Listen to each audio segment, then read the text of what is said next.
But known parts of metropolitan New York City. I am the hip and this is it. Hello, yes, hello, everybody out there. Good evening, or good morning, good afternoon, whenever you might be listening. Yes, we are Hip and the Lip. Hello to everybody in Hipster and the Lip Nation. That's right. So much going on, so much to do, so much happening in our Fair City sports landscape. Of course, the big story coming out of Citi Field is none other than Tim Tebow. That's right, it's Tim Tebow. Oh, wait, not him. Actually, it's not him. That's right. It was not Tim Tebow on the front page of every single New York City metropolitan newspaper today. Oh, what a shock. That a big Mets story is Tim Tebow. It wasn't Tim Tebow. It was Tim Tebow's dildo. Whoopsie poopsie Tebow. Yes, we are a New York sports podcast bringing to you live tonight, episode number 59. Some Rangers, yes, the intensity with the Ranger fans all time. On the edge of their seats for the season. Yes, their backs are to the wall. Are they going to survive? Oh, they're down in the series. Oh, elimination game. Oh. Yes, the stress of Ranger fans. I love it. I love it. And some other, look at this, some other great hockey series going on with other game sevens.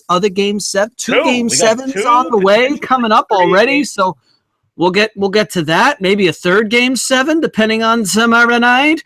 Oh, yeah, the Kentucky Derby happened, by the way, which happened literally about 3 minutes after the Ranger game on Saturday ended. If you were quick with the remote and you caught both, if you were really paying attention and could transition off of the loss on Saturday and gear yourself up to watch horses run around the track for 2 minutes. Indeed. And, of course, look at this. The New York Yankees just continue to smash the ball left and right, up and down.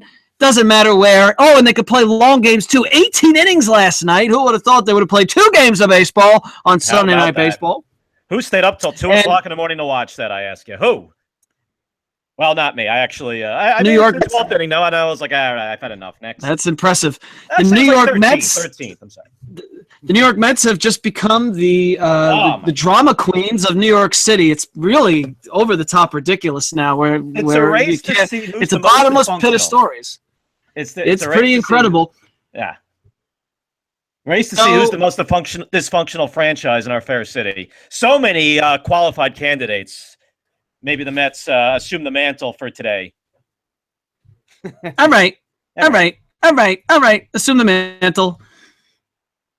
Are the Rangers going to assume the mantle of forcing a game 7? Look, we left the show on Tuesday night following their win to make it 2-1, down 2-1 after they lost the first 2 games on the road.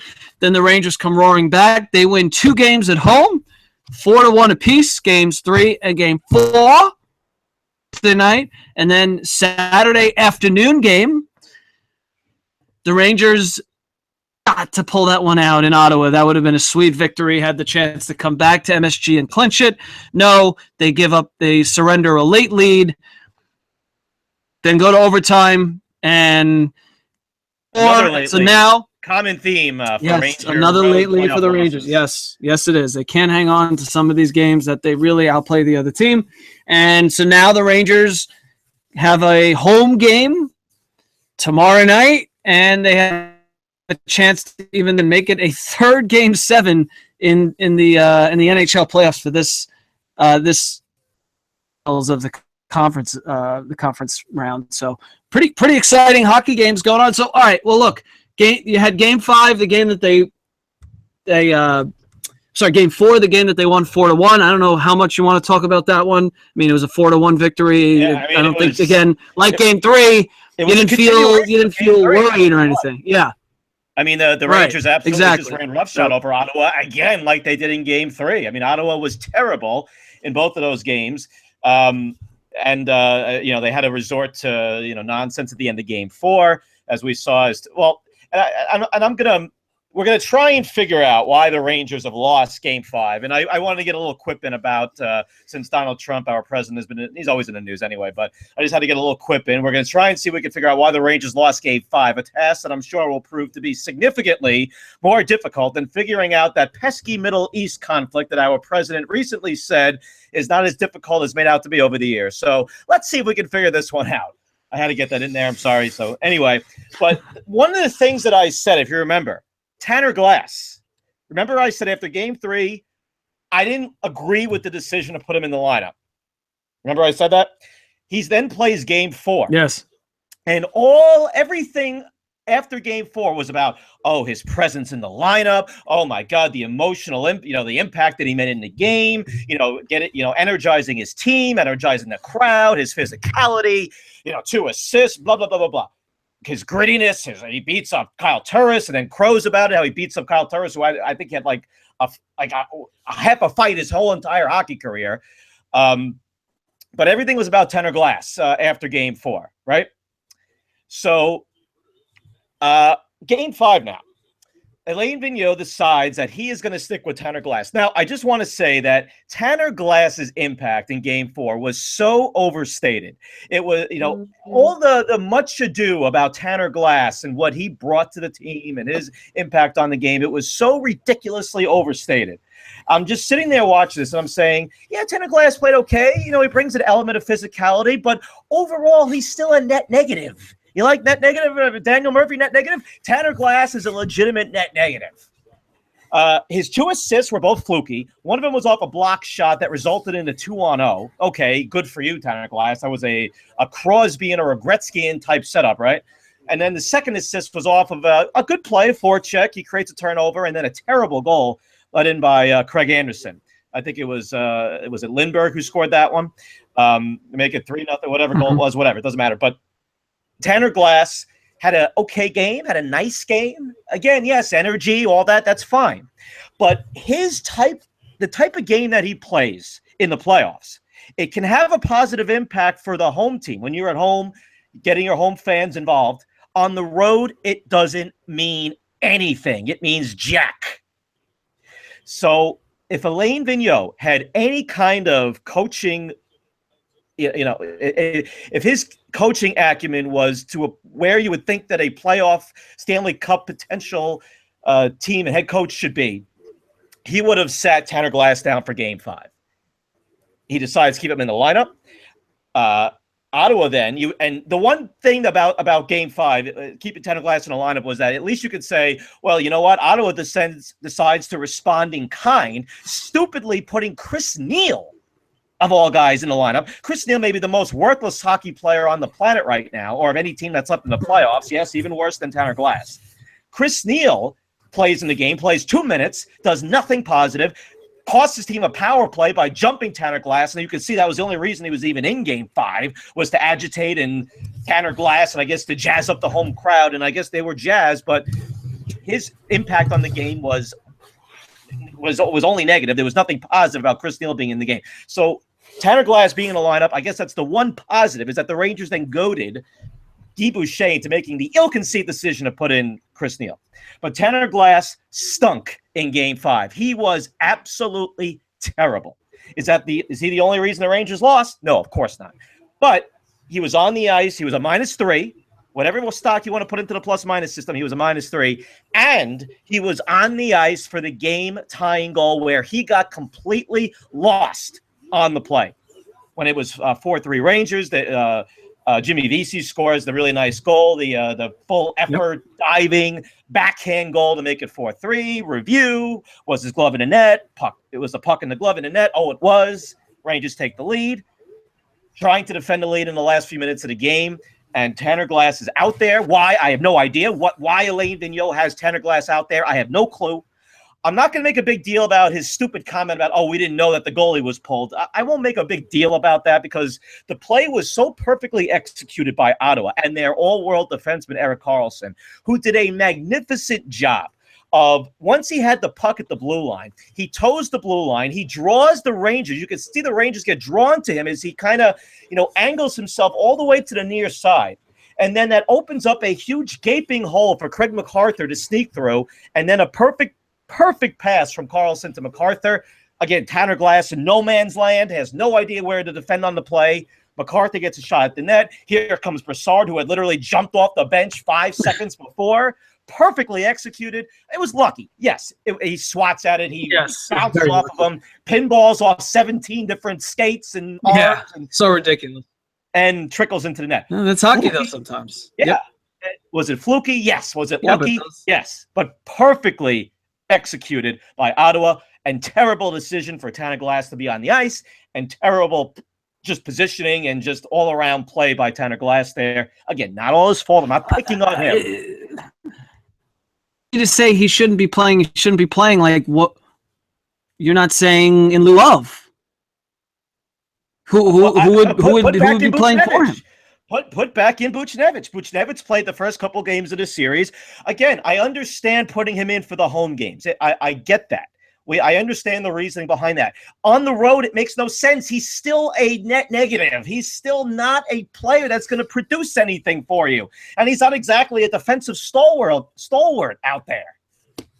So Buchnevich should have been in the lineup again. Buchnevich, I thought, had played okay. You're not going to give him big minutes. You're not going to be relying on him, right? I mean, okay. He has skill. He has the potential to produce something offensively for you. I thought it was. Well, what do you think's going to happen for Game 6? It's going to be a home game tomorrow night. So what happens? You mean lineup-wise, or do they win? I mean, if you're start with lineup-wise. Let's start lineup-wise. That's what we're talking about. I think you. Alain Vigneault loves to play his veterans. He doesn't trust his rookies. You saw again Brady Shea, who has been one of the Rangers' best defense. Arguably after McDonough, their second best defenseman in this series, and he decides to keep his rear end plastered to the bench the last 5 minutes of the game. Mark Stahl, of course, is on the ice for the game-tying goal. Mark Stahl, who he could he gives you everything he has, but he's just so limited in what he can do. He's just banged up all the time. You just wonder what percentage he's playing at. He should not be playing any more than 16, 17 minutes. Has him out there. Shea's glued to the bench. So, I mean, you're not going to see any changes with the defense. Could you see Glass in there again for Game 6? Yes. Do I think it's the right move? Again, I understand playing him at home. Again, you energize the crowd. I understand all that. I still think Buchnevich is the better player. Even at this point, to play, I don't know what he's going to do. I think it could be 50-50 at this point. They've probably been discussing that ever since Game 5 ended. If they're going to go with Glass again for Game 6. Again, he's a fourth-line player. Are you talking about a significant change? No, but, the Rangers need, contributions from other guys that have not produced anything at all. Derek Stepan, who's had a miserable playoffs. Rick Nash has been invisible in this series. He played well in the Montreal series. He's been invisible in this series. Stepan again. Kreider has not done anything. He scored a goal, I think, in Game 2, but otherwise his impact has been negligible. They've been relying on guys like Oscar Lindberg and Michael Grabner and Jesper Fast. These are the guys that have been carrying this Ranger team offensively. I mean, that's what you're looking at right now with this series so far. And, it's amazing because the Rangers get off to a 2-0 lead in Game 5, and they had an opportunity to legitimately step on the throat of the Senators. Anderson let up a terrible goal at 2-0. Nick Holden, a nicely placed shot, but still, he was out of position. He lost his net. Anderson on the play. They had them on their heels. Less than a minute later, after it's 2-0, back come the Senators. Harmless dump in, or so you would think. Giveaway by Lundqvist, who had a very, very so-so game. A couple soft goals by Lundqvist. But the first goal was his fault. He gives the puck away. Rangers scramble. Bad net, bad job clearing the front of the net, and there's Stone in front to bang home a rebound. A very easy goal in front of the net. You should never have an easy goal in front of the net. You should always have to pay a price to score in front of the net. Bad job by the Rangers there. And that was a huge turning point, I think, in the game. Because at 2-0, the Rangers have all the momentum. Ottawa's completely, you would think now, again, it was less than a minute later, but you would think that they would be on their heels. The Rangers just completely, in that sequence there, just gave that away, gave that goal away. And really the rest of the game, Ottawa was better than the Rangers. Rangers had their opportunities. They had a post. They had in overtime, Grabner, the high stick. they had their opportunities high to win. stick. Yeah. Yep. It's, just like and you hear game of inches, if it's an inch lower his stick or 2 inches lower or whatever, it's a good goal, game over. But, the Rangers had their opportunities and they really just squandered it in this game. I mean, it was really another terrible road loss for the Rangers. And we've said that multiple times throughout this playoff. So, yeah, game 6, Ottawa had played terribly again in games 3 and 4. I expect the Rangers to, I expect them to come out the more desperate team. And you would think that they would have no reason not to come out like gangbusters. We'll see again how Vigneault decides to shuffle his lineup. If he does any shuffling, we'll see, who he puts out there in the early going, which could set a tone. You saw Glass out there for the first shift in game 4 and, it set a tone and yada, yada. So we'll see how he rolls with his lineup, Vigneault. And the Rangers are going to need to, get Ottawa down early, because I think if they do, then they can kind of control the rest of the game the way they did in games 3 and 4. And I think Ottawa would be content to go back home for a game 7, because Ottawa's, again, they've had their moments in the series, but overall, and they played better than the Rangers in game 5. But overall, Ottawa's they've been opportunistic. They've waited for their opportunities. They've capitalized when they've had them. And, again, their all-world defenseman made a phenomenal play at the end of game 5 when Ottawa tied it. So, if the Rangers can pull this one out, if they can pull it out, force a game 7, before you check out Thursday night's game 7, if it gets to that point, you got 2 games on Wednesday night. Sorry, Mr. Hip, we lost you for a second there. So you will come back down. Mr. Hip, we lost you there, Mr. Hip. We seem to have lost Mr. Hip. I'll just keep going here. Yep, he was talking about the 2 game 7s coming up on Wednesday, as we will have the Pittsburgh Penguins and Washington Capitals after the Penguins made short order of the Penguins tonight, a 5-0 victory tonight in Pittsburgh. And I think the Hip was alluding to the crazy game on Friday. 5-2 final tonight. You said 5-0. Yes, I am still here. Yes, by the way. Yes, I just pretended to disappear and see how you'd handle the pressure. The Lip. What's he going to do? Well, apparently much better than the Rangers have handled the pressure in late game situations, indeed. But how about the Washington Capitals coming back for 3-1 deficit, at least a tie? I mean, they still have to win game 7 now to finally slay the dragon that is the Pittsburgh Penguins. And the Capitals they have played better than the Penguins most of this series. They've outshot them, I think, every game. You saw Barry Trotz drop Alexander Ovechkin to the 3rd line for game 5. You've seen other guys step up, guys like Evgeny Kuznetsov and Alex Burakovsky, and who's played with Backstrom and Oshie on that top line, replacing Ovechkin. Pittsburgh has definitely missed some key guys in the series. Trevor Daley didn't play tonight for Pittsburgh. He's been a minutes-eating defenseman for them. And the Penguins, I think, are a little bit out of sorts right now. We'll see. I think Pittsburgh will respond and play a really good game 7, but I think that's going to be a hell of a game on Wednesday night, as Doc Edzo and I'm sure Pierre will have the call on them at NBC SN. So interestingly, the game 6s were not close. So last night, Edmonton beat Anaheim 7-1 in game 6, and Washington into the first period.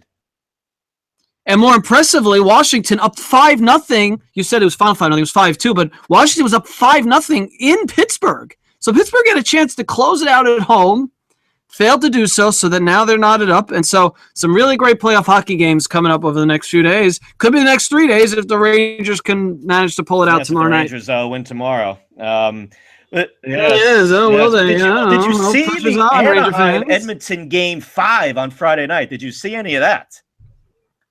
I was out and they did not have the game on, so I could not watch it live. So it was 3. I don't know if you heard what happened. It was 3-0. 3-0 Edmonton with less than 4 minutes to go, and the Anaheim Ducks come back to tie the game and end up winning in double overtime. It was a crazy finish. Also, it was very controversial tying goal. The Edmonton Oilers thought it was goaltender interference as Ryan Kessler got knocked into the crease and was kind of on top of former Ranger goalie, old friend Cam Talbot, who I'm sure Ranger fans are pining for after every single bad or so-so Lundqvist game. But, watch Lundqvist come back and pitch shutout tomorrow. But anyway, so Kessler is on top of, or at least he's supposedly is pinned Cam Talbot's leg down, his pad down, and he couldn't get back in the position. Backhand goal by Raquel for Anaheim. And, backhands after a net mouth scramble, as Doc would say, backhands it towards the net. It gets through Talbot for the game-tying goal. And Edmonton was, there were a few players that had some choice words for the refereeing and, the officials after the game saying, I don't know what goaltender interference is anymore. If that's not goaltender interference, I have no idea what it is. And it's so inconsistent. And, I think there's a point to it. I think that the NHL really needs to try and get a better understanding of what legitimate goaltender interference is. If a guy's pushed into the crease, does that mean he can basically tackle the goalie and not get off him just because he's pushed into the crease? So I think that this definitely will lead to questions that will have to be answered this coming offseason for the NHL competition committee. But a crazy finish in that game. And then, Anaheim just completely gets run over by Edmonton yesterday, 5-0 at the end of the first period. My God. And not a single point for Connor McDavid. Not a single in the point. house. Wayne Gretzky kept showing him in jubilation with his O face after every Edmonton goal. Oh, the Wayne great one. Oh, it was Edmonton Oilers.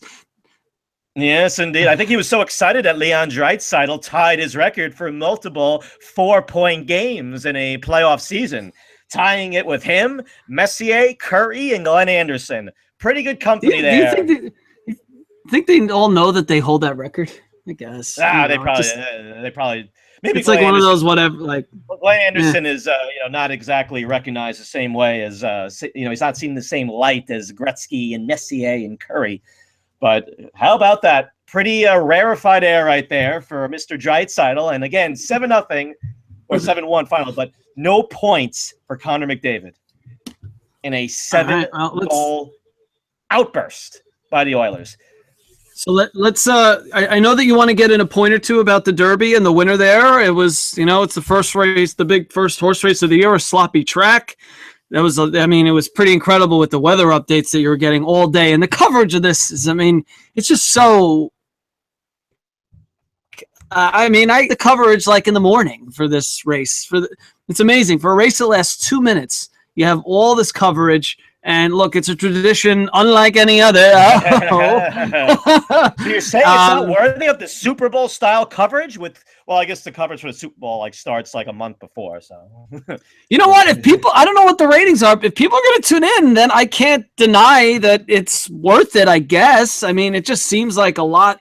I guess they got to cover every horse and the backstories and the jockeys who have gone through whatever ups and downs and the trainers and all the drama. That's what gets people emotionally behind it. So how else can you get emotionally behind it unless you learn the stories behind who's the horses themselves and the trainers and the jockeys, etc. So what was it that you wanted to share about the race?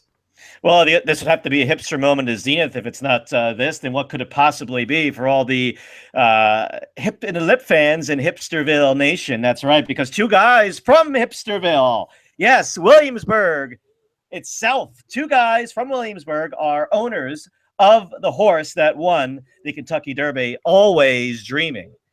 Vincent Viola and Anthony Bonamo are two buddies that own this particular horse.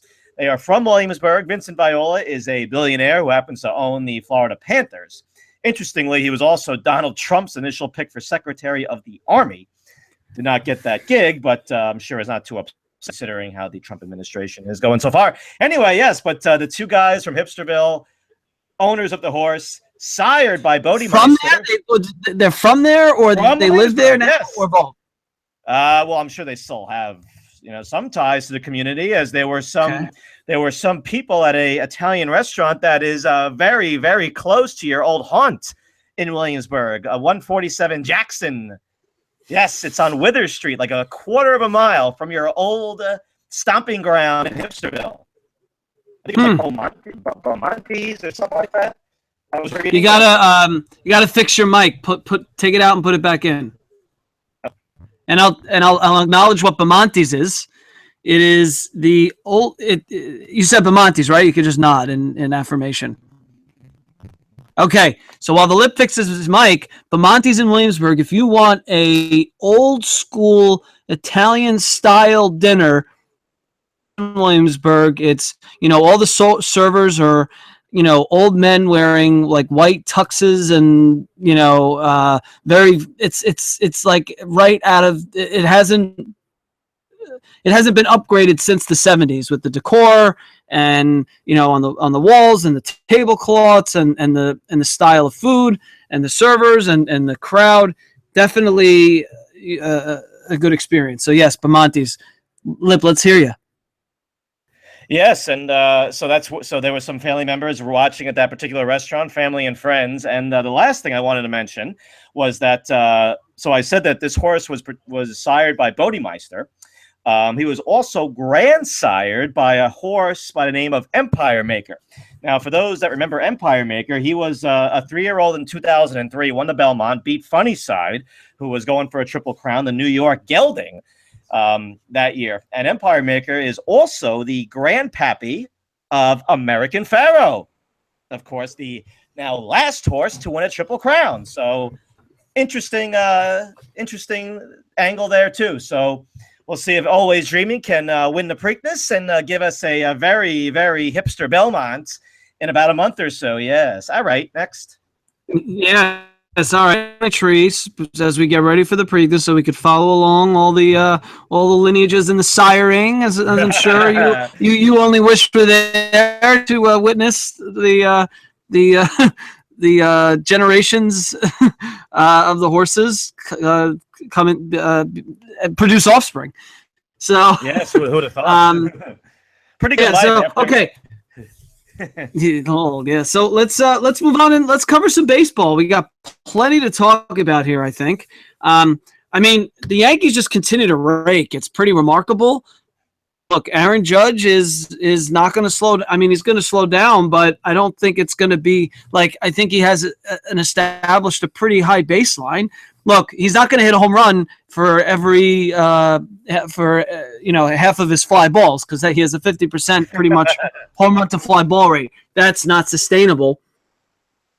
But he is hitting the ball as hard as anyone in baseball, making the contact, and so I'm a believer in the exit velocity. I think is a stat to pay attention to for future performance, and so he's not getting lucky with his hits. He's crushing the ball. I think anybody just watching with their own eyes can attest to that. Look, if they got the veterans, like even Gardner's picked it up a bit recently, if he's going to hit, and Starlin Castro's having a career year so far, I don't think anybody really saw that coming. Aaron Hicks is hitting ridiculously well. Like, I saw somebody tweeted something the other day, and it's pretty funny how like the Yankees have basically had a half a year rebuild. It almost feels like they're back.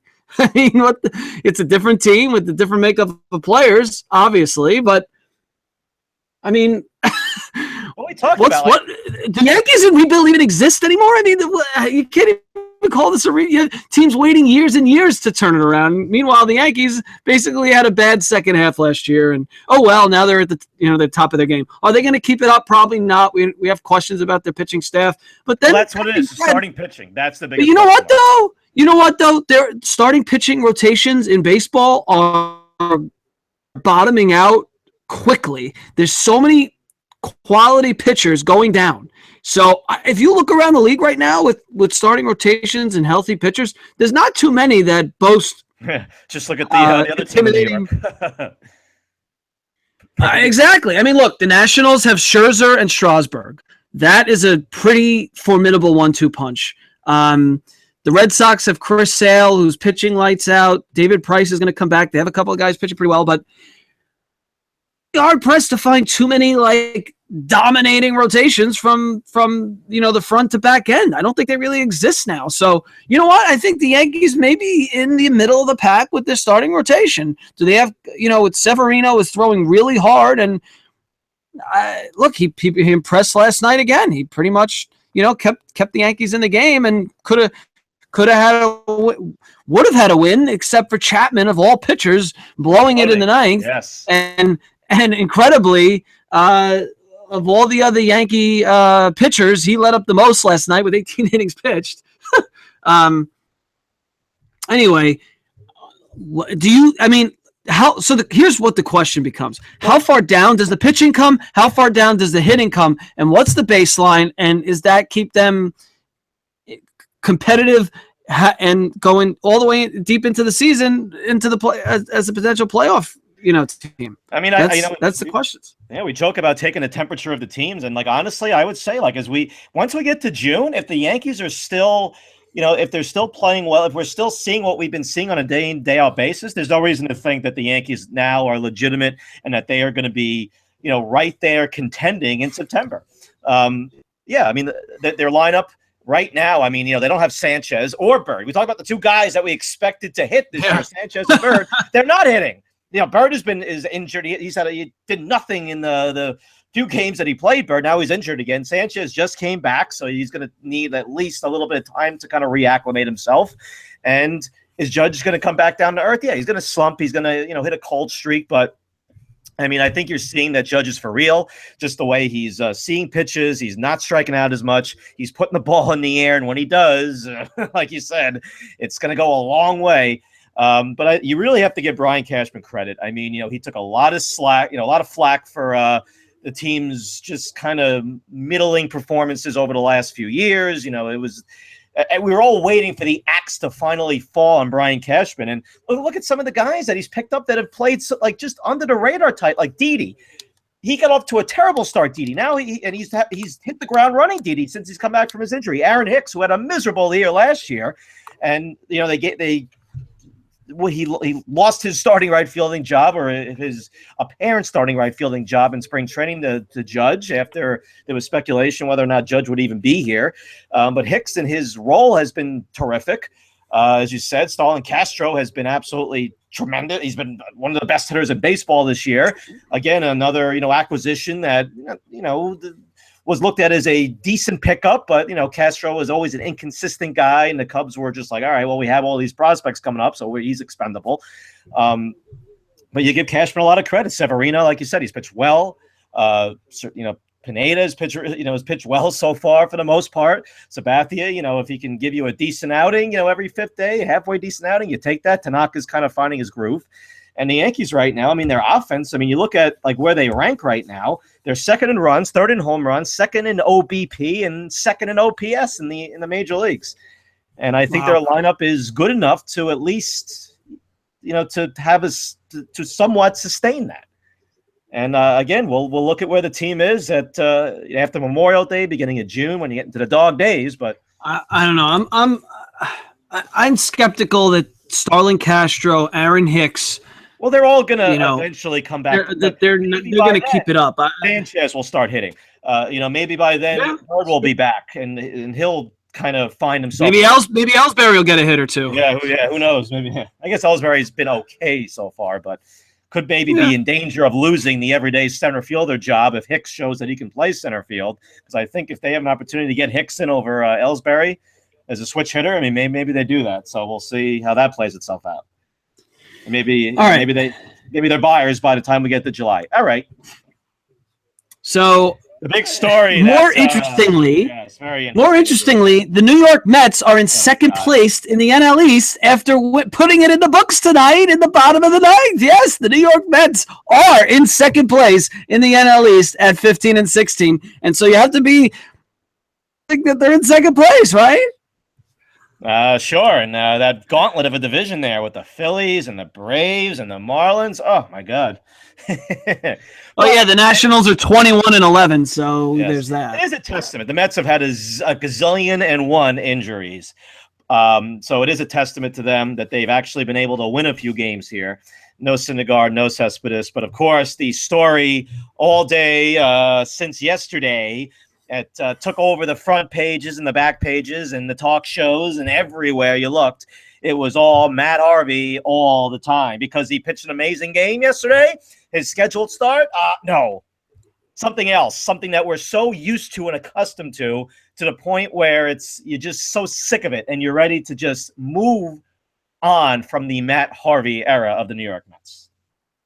So Matt Harvey allegedly played golf the day before his scheduled start, which was Friday. And he reportedly had a migraine, and there's questions about who did he communicate the fact that he wasn't coming to the stadium for the game to the pitching coach? Did the pitching coach reach out to him? Well, the story goes that he didn't show up to the stadium for Friday night. The Mets sent security personnel to his apartment in New York. Apparently found him in his pajamas. To check on. Found him in his pajamas. Harvey thinks that they checked on him because they didn't believe his story. The Mets are pretty much camp is that they were checking on him for his well-being because he was not responsive. Then they decide the next morning to tell him that, oh, yeah, thanks for coming to the stadium on your scheduled start day. You've been suspended since yesterday, but we didn't tell you until today. And they actually called Andrew Wilk, I think is what his name was, from the West Coast, Adam Wilk, to put in. Yes.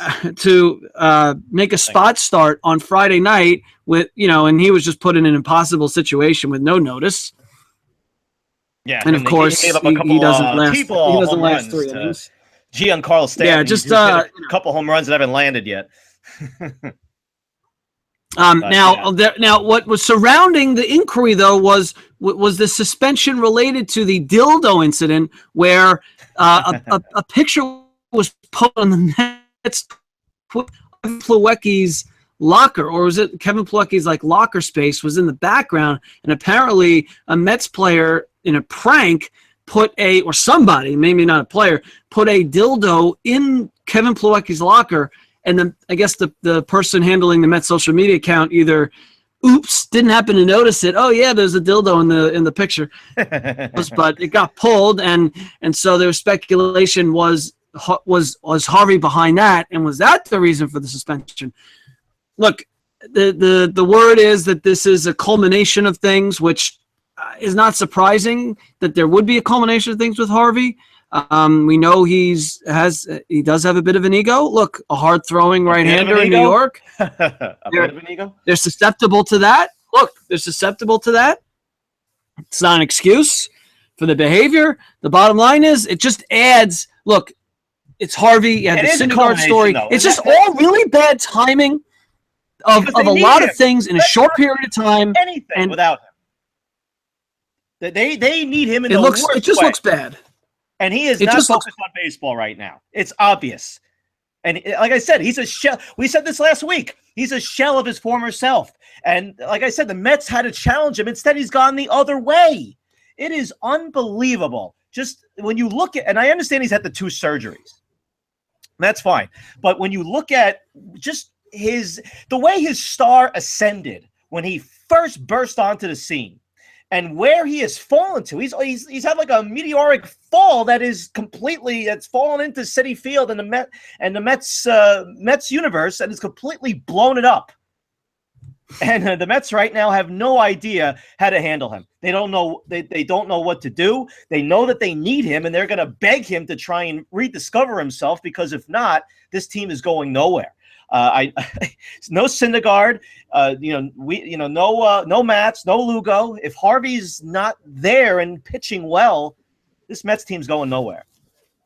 But this is more of an Look, I understand where we're coming from in Harvey, but it also speaks to the organization. They couldn't persuade Syndergaard to get an MRI when the dude couldn't pitch and had to get scratched. And no, he didn't even agree to get it's not just a Harvey thing. Well, it's more than that. But the Mets, here's where I blame the Mets with Harvey. They've enabled this since the day he's gotten here. This incident, I don't blame the Mets. I mean, the Mets had every right to suspend him. The details I really I'm not worried about what the details were. He called them, he didn't call them. I'm not worried about any of that. The bigger picture here is that they have enabled him. They have coddled him. They have they have catered to his every whim. They have let him do whatever the hell he's wanted to do since he's been on the team. Right. And this is with baseball in particular, I feel like it can have a really rippling effect on the clubhouse. And Terry Collins apparently was asked today if Matt Harvey's lost. This was it. This was it for them. They were Collins was asked today, has Matt Harvey lost the respect of his teammates? And he basically said, I don't know. I guess, which means maybe. Nobody stuck up for him. I mean, everybody either said no comment or nobody said, "Oh no," like he has full support. Yeah. Nobody went to bat. You're right. Nobody defended him, and that's bad. That's just a bad clubhouse situation. Absolutely. But we've seen this going back to 2015 before the playoffs when he missed his workout and David Wright called him out. Now, I don't have to hear Jose Reyes call him out. Reyes, I guess, was one of the few guys that did call him out. He did. He's the last guy that should say a word. That dude should not open up his mouth about anything controversial. He has to stay away from everything. Because what did your teammates in Colorado think of you when you were off doing what you were doing to get suspended? So shut your trap. But everybody else, and you heard Jay Bruce kind of a little bit, the Met clubhouse right now, they want no part of Matt Harvey. His presence there is toxic, and the Mets have finally said, you know what, you're not Matt Harvey anymore. We're done with you. Well, it's time. This is it. Like Harvey needs to. I mean, you'd hope that he already addressed the team. Well, he's suspended without pay, so he's. I guess when he comes back, he was suspended whenever he comes back. When he comes back. Yeah, drop the grievance. He has to come back and just do a mea culpa. He does to the team. I mean, because if you just show up and say nothing, that's just all. It's going to be awkward. I mean, how do you have camaraderie with that kind of dynamic? It just doesn't make sense.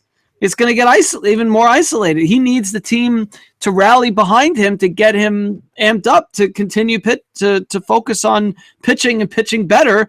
He's pitched like crap, and they need the innings out of this guy. Excuse after excuse, and everything. It's all the workout. I mean, you talk about his last or two starts ago when he was like, "Oh, I had my workout. I didn't know I was supposed to pitch." What about the kid that they flew from Vegas to Albuquerque to Los Angeles? I mean, how about his journey on no sleep to pitch yesterday to take your spot? That you as a professional athlete completely just put your team in an untenable position and completely let your entire team and the entire team, your teammates, everybody down, and force that kid to step in and get absolutely shellacked by Giancarlo Stanton and and everybody else in that lineup, as every out was another screamer. But I mean, but you know what? Again, this is not new with Matt Harvey. The Mets have enabled this. They've cultivated this so that they have no one to blame but themselves. Yes, Harvey's a arrogant, selfish, athlete prima donna athlete that we're so accustomed to now seeing, really all throughout sports. And it's a shame that you have so many of these type of guys. Plenty of guys that don't act this way, but you've heard about how guys like Harvey want to comport themselves in a manner that like Derek Jeter, and they want to be Derek Jeter when they come here. Well, Derek Jeter never ever put himself above the team ever. He was always a team guy. He always did the right thing. He always said the right thing. Some maybe I've taken issue with some of the his non-actions over the years, but I mean, Matt Harvey, his star ascended so fast, and he wanted all the spoils that come with being the toast of the city and being a star in New York City. And, the Mets enabled it. The media enabled it. The fans enabled it, chanting Harvey's better at Strasburg when they played the Nationals a few years ago. I mean, it's starting the All-Star game. I mean, it was just he couldn't handle it once things got tough, because things were eventually going to get tough. He was eventually going to face some adversity, and he did a terrible job of handling it. The injuries, look. What are you going to do? He goes through the 2 tough surgeries. He has to fight back from that. You'll cut him some slack for that. But the other stuff, you can't cut him slack anymore. It's enough. and the Mets need him. And if he goes in the tank and completely just falls up tent for the rest of the season, this team's going nowhere. And I think then by the end of the year, if he really just completely implodes, and the Mets may try and dump him, even though he has no trade value. Maybe they can rally together on the excitement surrounding David Wright starting lineup giveaway day on May 20th. So 2 Saturdays from now, you better buy your tickets now before they sell out for the David Wright starting. So put it on your calendars. It's going to be a big one, folks. I guess they were not inspired by the Noah Syndergaard hat hair day. Well, I guess that was on Saturday. They did win on Saturday. So. That was this past Saturday. Oh, yeah. So another big giveaway. Harvey would have came to the ballpark to get his own Noah Syndergaard hat hair. It's true. That's right. So you didn't come to the ballpark, man, Harvey? Look what you missed out on. Come on. All right. Well, oh, boy. At least the Neil Walker with the big hit tonight, and the Mets pull it out. So, yes, they're in second place. I'm just going to keep saying that. Oh, yeah, it's first hit of the year, Neil Walker, right? Is that like his first hit of the year? Hadn't he been like 0 for 2017? So we got plenty. Look, I mean, a lot of hockey this week. It's exciting stuff. We didn't talk about the NBA because, I mean, we're kind of reserving the talk, I think, until we get to those conference finals. So it is what it is. All right. Well, Washington may put up a fight against if they win. I mean, that's 2-2. It's been it's been a okay series. I mean, non-competitive games in Washington, but 2-2. So if that excites you, maybe they'll put up a fight if Washington gets to the conference finals against the LeBrons that are now 8-0, and the Warriors are on their way to being 8-0. So yes. All right. Next. All right. Indeed. Yep. All right. I actually wanted to also do a little bit of a mea culpa. I hope that those that have stayed with us throughout this whole episode, my own mea culpa, just really quickly. I kind of went off on Boston sports fans last week. I was a little bit insulting and, a little condescending. So I want to take back some of what I said. I was reflecting on this. Nobody brought it up to me. Nobody said anything, but I was reflecting on it. And I was like, hey, you know what? I was a little too harsh. The stuff with the racism, I mean, that's, right. I don't take that back. That's well documented. But I was kind of insulting a little bit, with the bandwagon fans and all that. So I want to take that back. My apologies. You have some Boston sports fans that are very passionate, diehard, knowledgeable, that aren't your bandwagon. But you have plenty of bandwagon Yankee fans, and being a Yankee fan, so for the sake of hip and the lip awkwardness, I hope that Boston fans only listen to episode 58 and not episode 59. Yeah, just in case there happens to be a couple Boston sports fans that have listened, I just wanted to take that back. Some at least of what I said last week. So all right, and then a couple. I did classify the Derby as the HMOZ. Couple other things, just really quickly though. So Keith Jones during one of the Anaheim Oiler games. It was game four. It was after the first period. Edmonton led 2-0 at the end of the first period, and Keith Jones pretty much said that the series was over. He starts off the intermission report by saying, "Oh, the series is over. Edmonton's too good. Anaheim can't play with them. Oh, this is over. Edmonton's is won this series." What happens? Anaheim goes out and scores 3 goals in the second period. They take a 3-2 lead, and then Keith Jones, they cut to him for the second intermission, and you just see him like, oh, yeah, I guess Ryan Getzlaf, he's good, I guess. Yeah, I guess Anaheim's I guess they've come back a little bit here. Whoops, my bad. I was absolutely hysterical on the floor laughing when I turned that on. Wouldn't we all over Keith Jones's reaction on live TV? Yes, on the floor laughing. Yes. Yes, indeed. And then another little quip I thought was pretty H was during the game tonight, the Penguin Capital game, in the penalty box, I actually saw a garbage pail that was labeled Gatorade towel garbage pail or Gatorade towels only. It said literally Gatorade towels only in the penalty box. So I guess if you had a Powerade towel, I guess that would not be allowed. Hey, what are you doing there? What's that towel? Oh, it's my Powerade towel. Get it out. That's the Gatorade garbage pail. Only Gatorade towel. So get it out. I thought that was kind of hipster. All right. And that will take us to our final segment of the episode. As always, everybody's favorite, yours and mine. Of course, it is Hipster Beer of the Week.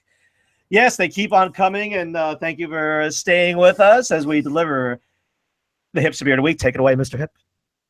All right, so We're back to Brooklyn. Evil Twin is the brewery that gets acknowledged in the Hipster Beer of the Week.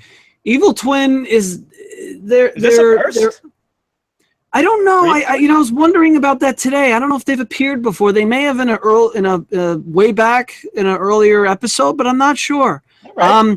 In large part because they're different from these Evil Twin's not a microbrewery because they produce a lot, and you could find a lot, at least locally. Their beer is pretty well distributed in the New York City, Long Island, Westchester, Jersey areas. It's not one of those where it gets delivered to a store and they sell out within 2 hours. They distribute a lot of beer. They make a lot. This particular beer, though, is tap only. I had it on draft only. It doesn't exist in bottles to my knowledge. I basically declared bomb party. So juice bomb is our, craft beer nerd phrase for just very citrusy, hazy IPAs that are not too hoppy, that just have such a strong citrus flavor to it. It's like you're drinking a beer version of like juice. And so this particular juice. Yeah, well, so mimosa is the orange juice with champagne. This is the beer version. I don't want to say it's a beer mimosa. It's not like that. It's because it has a lot of hops in it, but it's more bitter, but a beer version of that. And so it's called I Speak the Language of Television, IPA, described as featuring that's quite a name. Falconer's Flight and Citra lupulin powder hops. Ooh, so there you have it. If it is on tap in some bars in the New York City area. If you could find it if you go to beer menus and type it in, or on the Untapped app itself. So no cans. You can't go to my local. No, not that I'm aware of. This is maybe. I mean, they should can it. It was that good. I think they do well, and I don't understand why they. It's weird if they make a beer that's this good, why they don't can it or bottle it. Maybe they will in the future. I don't know, but this was, I think, the best beer I've ever had by them. I've had plenty of Evil Twin. Ooh. So that's it. Episode 59. Yes. Thank you for listening to Hip and Lip. And we'll have plenty of hockey and maybe basketball if we so choose, and baseball and otherwise. Yes. Oh, yes. Thank you. And like us on Facebook or rate us on iTunes. Yes, got to get that in there. Hip and Lip Nation. Thank you. All right. All right. Next.